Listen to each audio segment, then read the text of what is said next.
ঈদের ছুটিতে দর্শনার্থীদের ঢল নেমেছে পর্যটন ও বিনোদন কেন্দ্রগুলোতে। এ নিয়ে জানাতে নরসিংদীর ড্রিম হলিডে পার্ক থেকে যুক্ত হচ্ছেন সহকর্মী বজরুল আমিন চৌধুরী। বজরুল, নিশ্চয়ই শুনতে পাচ্ছেন। বজরুল, ভিড় কেমন দেখছেন এবং দর্শনার্থীরা কেমন উপভোগ করছেন বিনোদন কেন্দ্রের বিভিন্ন রাইড? আপনি যেমনটি বলছিলেন যে ঈদকে সামনে রেখে কিন্তু বিনোদন কেন্দ্রগুলো তারা নিজেদের মতো করে যার যার বিনোদন কেন্দ্রগুলো সাজিয়েছেন। তবে আমি যে পার্কটি দাঁড়িয়ে আছি, নরসিংদী ড্রিম হলিডে পার্ক, এটি কিন্তু সারা বাংলাদেশের মধ্যে অন্যতম একটি সৌন্দর্য মণ্ডিত পার্ক। এবং এই পার্কে আমরা লক্ষ্য করেছি সকাল 8টা থেকে কিন্তু দর্শনার্থীরা দেশের বিভিন্ন প্রান্ত থেকে এই তাদের এই ভ্রমণ পিপাসা মেটাতে এই পার্কটিতে তারা হাজির হয়েছেন। আমরা আপনাদেরকে একটু দেখাতে চাই, এই পার্কটিতে কিন্তু বিভিন্ন ধরনের দৃষ্টিনন্দন 25টি রাইডস সহ বিভিন্ন ধরনের বিশেষ করে এখানে স্পিড বোট এবং লঞ্চ আকারে ছোট ছোট নৌযান রয়েছে। তাতে করে কিন্তু মানুষজন পুরোটা পার্ক কিন্তু ঘুরে দেখার সুযোগ পাচ্ছে। এবং এই ধরনের নানা ধরনের যেই ধরনের আধুনিক সুযোগ সুবিধা রয়েছে এই পার্কটিতে, এই পার্কটি সেজন্যই কিন্তু সাধারণ মানুষের কাছে একেবারেই পছন্দের প্রথম সারিতে থাকে। আমরা এখন চেষ্টা করব যে এখানে যারা বিভিন্ন স্থান থেকে, বিভিন্ন দেশের বিভিন্ন প্রান্ত থেকে দর্শনার্থী এসেছেন, তাদের একটু অভিমত জানার চেষ্টা করব। ঈদের পরের দিন আপনারা কোত্থেকে আসছেন? বিয়ানীবাজার থেকে এসেছি।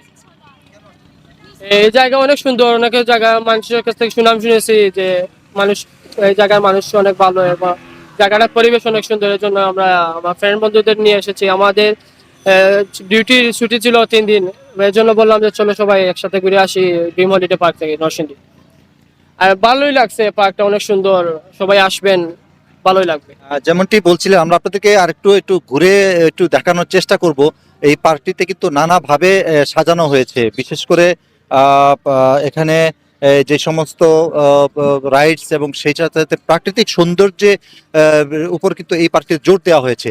এবং আমরা লক্ষ্য করছি যে সকাল থেকেই কিন্তু ভিড় বাড়ছে এবং বেলা যতই বাড়বে এই পার্কে কিন্তু ভিড় বাড়বে। এবং একটা সময় আমরা সবসময় লক্ষ্য করি যে বেলা 12টার পরে কিন্তু এখানে উপচে পড়া ভিড় থাকে।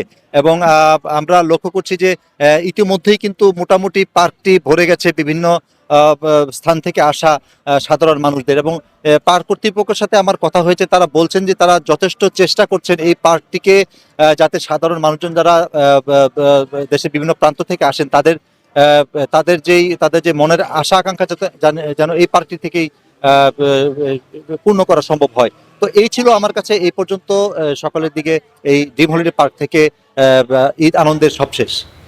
বজরুল আমিন, আপনাকে ধন্যবাদ।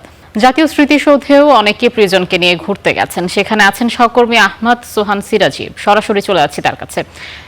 সোহান, সকালে দর্শনার্থীদের উপস্থিতি কেমন দেখছেন স্মৃতিসৌধে? জি, ধন্যবাদ আপনাকে। ঈদ মোবারক। আজ ঈদের দ্বিতীয় দিন। সাভারের অন্যতম বিনোদন কেন্দ্র হিসেবে পরিচিত সাভারের যে জাতীয় স্মৃতিসৌধ রয়েছে, আমি এই মুহূর্তে সেই স্মৃতিসৌধের যে প্রধান ফটক রয়েছে সেই প্রধান ফটকের সামনে দাঁড়িয়ে রয়েছি। সাভারের অধিকাংশ মানুষ কিন্তু তাদের ছুটির দিনটি উপভোগ করার জন্য এই যে জাতীয় স্মৃতিসৌধ রয়েছে সেখানে আসে তাদের পরিবার পরিজন নিয়ে। বিশেষ করে যে এই বিশেষ যেই দিনগুলো রয়েছে, দুইটি ঈদ রয়েছে, ঈদ উল ফিতর এবং ঈদ উল আজহা। এই দিনগুলোতে কিন্তু স্মৃতিসৌধে প্রচুর দর্শনার্থীর ভিড় হয়ে থাকে। তো এবারও কিন্তু তেমনটাই আমরা দেখতে পাচ্ছি। তবে এবার একটি বিষয়, সেটি হলো আগামী 26শে মার্চ মহান স্বাধীনতা দিবস উপলক্ষে এই স্মৃতিসৌধের নিরাপত্তা এবং পরিষ্কার পরিচ্ছন্নতা এবং সৌন্দর্য বর্ধনের কাজের কারণে কিন্তু এবার স্মৃতিসৌধে যে দর্শনার্থী প্রবেশাধিকার সেটি কিন্তু বন্ধ রয়েছে। সেই কারণে কিন্তু আমরা সকাল থেকে দেখতে পাচ্ছি অনেকেই এই স্মৃতিসৌধের গেটে এসে তারা কিন্তু মন খারাপ করে ফিরে যাচ্ছে স্মৃতিসৌধে ঢুকতে না পেরে।